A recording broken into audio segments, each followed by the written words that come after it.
Hi friends, మీరంతా part 1 చూసే కదా వచ్చారు. పార్ట్ 1 చూస్తేనే ఈ కథలో ఉన్న థ్రిల్ని మీరు ఎంజాయ్ చేయగలుగుతారు. ఒకవేళ పార్ట్ 1 చూడకుండా ఇది చూస్తే మంచి చికెన్ బిర్యానీ తినాలనుకుని వెజ్ బిర్యానీ తిన్నట్లే ఉంటుంది. ఆపై మీ ఇష్టం. ఇక ఆలస్యం చేయకుండా కథలోకి వెళ్దాం. శ్రీరాజ్ క్యాబ్లో ఇంటికి చేరుకున్నాడు. బయట సిగరెట్ తాగుతూ కూర్చున్న మణి శ్రీరాజ్ని చూసి షాక్ అయిపోయాడు. కారణం, శ్రీరాజ్ చేతిలో కాస్ట్లీ మద్యం బాటిల్స్ ఉన్నాయి. రేయ్ హరి, సూర్య, రండ్రా, మన శ్రీరాజ్ గారికి జాబ్ వచ్చింది అని గట్టిగా అరిచాడు మణి. ఆ మాట విని లోపలున్న హరి, శ్రీనులు ఒక్కసారిగా షాక్ అవుతారు. వెంటనే లేచి బయటకు వచ్చి చూస్తారు. ముగ్గురు కలిసి ఒకేసారి కంగ్రాట్స్ రా మావా అని శ్రీరాజ్ మీద పడతారు. శ్రీరాజ్ థ్యాంక్స్ అని చెప్పగానే అందరూ లోపలికి వెళ్తారు. నేను చెప్పాను కదా మనవడు సాధిస్తాడని, మొత్తానికి జాబ్ కొట్టాడు చూసారా అన్నాడు మణి.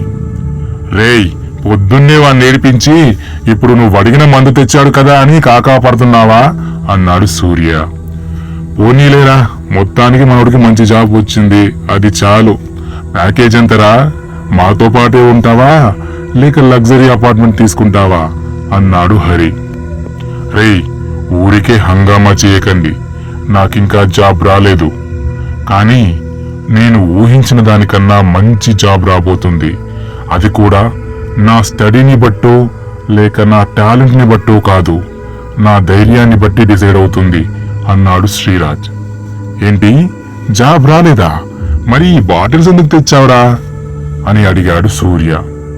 ఊరుకోండ్రా, జాబ్ వచ్చినా రాకపోయినా మందు మాత్రం వచ్చింది. నిజంగా శ్రీరాజ్ గారు చాలా గ్రేట్ అన్నాడు మణి. నువ్వాగరా రేయ్, అసలేం జరిగిందో క్లియర్గా చెప్పు అన్నాడు హరి. చెప్తాను. రాయల్ లగ్జరీ క్లాసిక్ అపార్ట్మెంట్స్ పేరు విన్నారా ఎవరైనా అని అడిగాడు శ్రీరాజ్. ఆ పేరు వినగానే అందరూ ఒక్కసారిగా భయంతో వణికిపోయారు. రేయ్, ఆ దయ్యాల కొంప గురించి ఎప్పుడెందుకురా అన్నాడు సూర్య. దాంట్లో నేను 3 రోజులు స్టే చేయబోతున్నాను. చేసి అక్కడ దయ్యం లేదని నిరూపిస్తే నాకు మంచి జాబ్తో పాటు అదే అపార్ట్మెంట్లో సొంత ఫ్లాట్ కూడా ఉంటుంది. ఇంకేంటి, లైఫ్ సెటిల్ అయిపోయినట్టే అన్నాడు శ్రీరాజ్. రేయ్, నీకేమైనా పిచ్చి పట్టిందా? ఆ దయ్యాల కుంపలో 3 రోజులు ఉండేంటి? నీకు ఈ ఆఫర్ ఇచ్చిన వాడు నీ ఎనిమి అయి ఉంటాడు, చస్తావురా అక్కడికి వెళ్తే అన్నాడు హరి. ప్లీజ్ నన్ను డైవర్ట్ చేయొద్దు, నేను ఆల్రెడీ డిసైడ్ అయిపోయాను.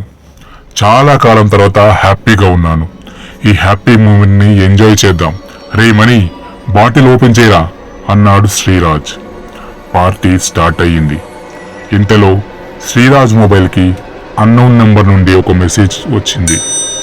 లొకేషన్ అని పక్కన ఇంటూ మార్క్ ఉంది. శ్రీరాజ్ వెంటనే తన లొకేషన్ని షేర్ చేశాడు ఆ నంబర్కి. ఇక హరి, మణి ఫుల్గా తాగేసి మత్తులో ఉన్నారు. శ్రీరాజ్ మరియు సూర్యలు ఎక్కువగా తాగలేదు. రే, ఆఖరిసారిగా చెప్తున్నా, ఆ ఇంటికి వెళ్ళాలి అనే ఆలోచన మంచిది కాదు, వదిలేరా. ఆ అపార్ట్మెంట్లో నేను సెక్యూరిటీ సూపర్వైజర్గా పనిచేశాను. ఆ దయ్యాన్ని నేను కల్లారా చూశానురా. అసలు ఆ దయ్యం ఎవరంటే... చాలు, ఏం చెప్పొద్దు. నువ్వు చూసావు కదా, నిజంగా దయ్యం ఉంటే నేను కూడా ఆ దయ్యాన్ని చూడాలి. దాని కోరికేంటో తెలుసుకొని తీర్చేసి పంపించేయాలి, అంతే అన్నాడు శ్రీరాజ్. దాని కోరికేంటో నాకు తెలుసు, కానీ అది నువ్వు అనుకుంటున్నంత ఈజీ కాదురా. వద్దురా, నా మాట విను. ఇంతకీ దాని కోరికేంటంటే... నో, చెప్పొద్దని చెప్పానుగా. ఆ దయ్యం కోరికను దాని నోటి నుండే వినాలి, నేను తీర్చాలి అన్నాడు శ్రీరాజ్. అది చెప్పొద్దురా, మనమే అర్థం చేసుకోవాలి అన్నాడు సూర్య. ఏ పాపం, ఆ దయ్యం ఏమైనా మూగదా? అయినా నువ్వేంట్రా అంతలా వణికిపోతున్నావు అన్నాడు శ్రీరాజ్. ఇంతలో బయట కార్ హారన్ వినిపించింది. శ్రీరాజ్కి రెండోసారి అలాగే అందరికీ వినిపించింది. అదిగో నా కోసం కార్ వచ్చింది, నేను వెళ్తున్నా. రేయ్ సూర్య, నువ్వు కూడా వస్తావా? రారా ప్లీజ్, ఆ దయ్యాన్ని చూసానన్నావు కదా, కొంచెం దాన్ని నాకు పరిచయం చేస్తావు కదా, రా అంటాడు. వస్తాను. దయ్యానికి హాయ్ చెప్పడానికో నీకు పరిచయం చేయడానికో కాదు, ఆ దయ్యం నుండి నిన్ను కాపాడడానికి అన్నాడు సూర్య. నువ్వురా బెస్ట్ ఫ్రెండ్ అంటే మరి వాళ్ళ సంగతి అని హరి మందిలను చూసి అంటాడు శ్రీరాజ్. వాళ్ళ ఒక్క నిమిషం. రేయ్, న్యూ ఇయర్ పార్టీ కోసం ఒక మంచి ప్లేస్కి వెళ్తున్నాం, రోజు ఫుల్గా తాగి ఎంజాయ్ చేయడమే, మీరు వస్తారా అన్నాడు సూర్య.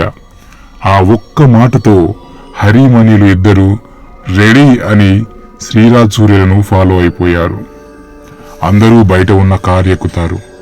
ఆ కార్ డైరెక్ట్గా రాయల్ లగ్జరీ క్లాసిక్ అపార్ట్మెంట్ ముందు ఆగుతుంది. కార్ డ్రైవర్ శ్రీరాజ్ చేతిలో 500 నోట్ల రూపాయల కట్టులు పెడతాడు. ఎందుకు అని శ్రీరాజ్ అడిగితే, ఈ 3 రోజులు మీ ఖర్చులకి పనికొస్తాయని మా సార్ ఇవ్వమన్నారు అంటాడు. ఏంటి, 3 రోజుల ఖర్చుకు 1,00,000 రూపాయలా? సార్కి థ్యాంక్స్ చెప్పాను అని చెప్పు, మనం మళ్ళీ కలుద్దాం ఆఫ్టర్ 3 days అన్నాడు శ్రీరాజ్. అలాగే కలుద్దాం, మీరు బ్రతికుంటే అని నవ్వుతూ వెళ్ళిపోయాడు కార్ డ్రైవర్. ఆ మాటలకి శ్రీరాజ్, వాడింట్రా అలా భయపడుతున్నాడు అంటే ఆ దయ్యం నన్ను చంపేస్తుందా అని సూర్యాని అడిగాడు. మరి గొర్రె కసాయవాడి ముందుకెళ్ళి తొడగొడితే ఏం జరుగుతుంది, నీ పరిస్థితి అంతే అన్నాడు సూర్య. ఆ మాటకి హ హ హ హ హ హ హ హ అని నవ్వాడు శ్రీరాజ్. జోక్ బాగుంది, నైస్ జోక్ అన్నాడు సూర్యతో. హరిమణిలకి శ్రీరాజ్ డబ్బులిచ్చి, రేయ్ 3 రోజులకి మన 4గురికి సరిపడా మందు కావాలి, తీసుకురండి, నేను కూడా ఫుల్గా తాగేస్తా, ఒకవేళ నిజంగా దయ్యం వచ్చినా మత్తులో ఉన్న మనల్ని లేపడం దాన్ని కన్న డాడీ వల్ల కూడా కాదు అంటాడు. అలాగే అని హరిమణిలు డబ్బులు తీసుకుని అక్కడి నుంచి వెళ్తారు మందు తేవడానికి. శ్రీరాజ్, దయ్యమూ లేదు, అదంటే నాకు భయమూ లేదు అని వెళ్ళి గేట్ని తంతాడు. గేట్స్ శబ్దం చేసుకుంటూ ఓపెన్ అయ్యాయి. వెంటనే ఒక పెద్ద సుడిగాలి ఎదురుగా వచ్చింది. శ్రీరాజ్కి ఒక్క నిమిషం పాటు ఊపిరి ఆడలేదు. తర్వాత ఆ సుడిగాలి మాయమయ్యింది. శ్రీరాజ్, సూర్య లోపలికి అడుగు పెడతారు. ఒక్కసారిగా పిడుగుపడిన శబ్దం భయంకరంగా వినిపిస్తుంది. ఆ శబ్దానికి అంత చలిలో కూడా చెమటలు పట్టాయి ఇద్దరికి. అయినా కొంచెం మత్తులో ఉండటం వల్ల లోపలికి నడిచారు. రే, మనం ఉండాల్సింది 3rd ఫ్లోర్లో ఫ్లాట్ నంబర్ 31 అన్నాడు శ్రీరాజ్. ఈ వివరాలన్నీ శ్రీరాజ్కి అన్నోన్ నంబర్ నుండి SMS రూపంలో వస్తున్నాయి. సూర్య బయట ఉన్న జనరేటర్ని ఆన్ చేస్తాడు. ఆ జనరేటర్ స్టార్ట్ అయ్యి అపార్ట్మెంట్ మొత్తం లైట్స్ వెలుగుతాయి. కానీ జనరేటర్ వెంటనే ఫ్యూల్ లేక ఆగిపోతుంది. కానీ బిల్డింగ్లో లైట్స్ మాత్రం వెలుగుతూనే ఉంటాయి. జనరేటర్ ఆఫ్ అయింది, లైట్స్ మాత్రం వెలుగుతూనే ఉన్నాయి, ఇది ఖచ్చితంగా దయ్యం పనేరా, వెళ్ళిపోదాం పదరా అని శ్రీరాజ్తో అన్నాడు సూర్య. రేయ్, అనవసరంగా భయపడకు, కరెంటు వచ్చిందేమో, అంతేకాని దయ్యం వల్ల లైట్స్ వెలుగుతున్నాయంటే ఈ ప్రపంచంలో ప్రతి ఒక్కింటికి ఒక దయ్యాన్ని పెంచుకుంటారు. ఫుడ్ పెట్టాల్సిన అవసరం లేదు, జీతం ఇవ్వాల్సిన అవసరం లేదు, ఎటువంటి మెయింటెనెన్స్ లేదు, పైగా ఫ్రీ సెక్యూరిటీ. ప్రతి ఇంటి బయట బీ వేర్ ఆఫ్ డాగ్ బదులు బీ వేర్ ఆఫ్ డెవిల్ అని పెట్టుకోవచ్చు. దెబ్బకి దొంగలు కూడా ఆ ఇంటి వైపు కన్నెత్తి చూడరు అన్నాడు శ్రీరాజ్. రే, ఎక్కడికొచ్చి ఏం మాట్లాడుతున్నావురా, దయ్యాల కుంపలోకి వచ్చి వాటి మీదే జోకులా, దేవుడా కాపాడు తండ్రి అంటాడు సూర్య. సూర్య చుట్టూ చూస్తాడు. ఇంతలో ఒక పేపర్ గాలిలో ఎగురుకుంటూ వచ్చి శ్రీరాజ్ ముఖం పైన పడుతుంది. దాన్ని తీసి విసిరేస్తాడు శ్రీరాజ్. అది వెళ్ళి సూర్య ముఖం మీద పడుతుంది. సూర్య దాన్ని ఓపెన్ చేస్తాడు. అది ఆ అపార్ట్మెంట్ కరెంట్ బిల్ లాస్ట్ పేడ్ డేట్ డిసెంబర్ 29, 2022 అని ఉంటుంది. అంటే కరెంటు బిల్ కట్టి ఈ రోజుకి సరిగ్గా సంవత్సరం అయ్యింది. అంటే కరెంట్ లేదు, ఇది ఖచ్చితంగా దయ్యం పని, అయిపోయాం అనుకుంటాడు సూర్య. పేపర్ వెనక్కి తిప్పి చూస్తే బివేర్ ఆఫ్ డెవిల్ అని రాసి ఉంటుంది. అది చూసిన సూర్య భయంతో అంతా నా కర్మ అని తల కొట్టుకుంటూ శ్రీరాజ్తో కలిసి లోపలికి వెళ్తాడు.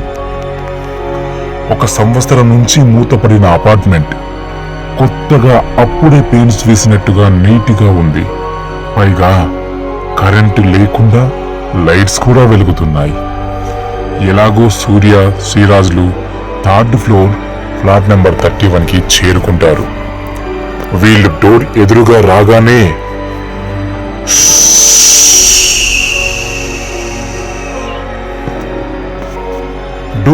వెళ్ళగానే ఏం జరిగింది?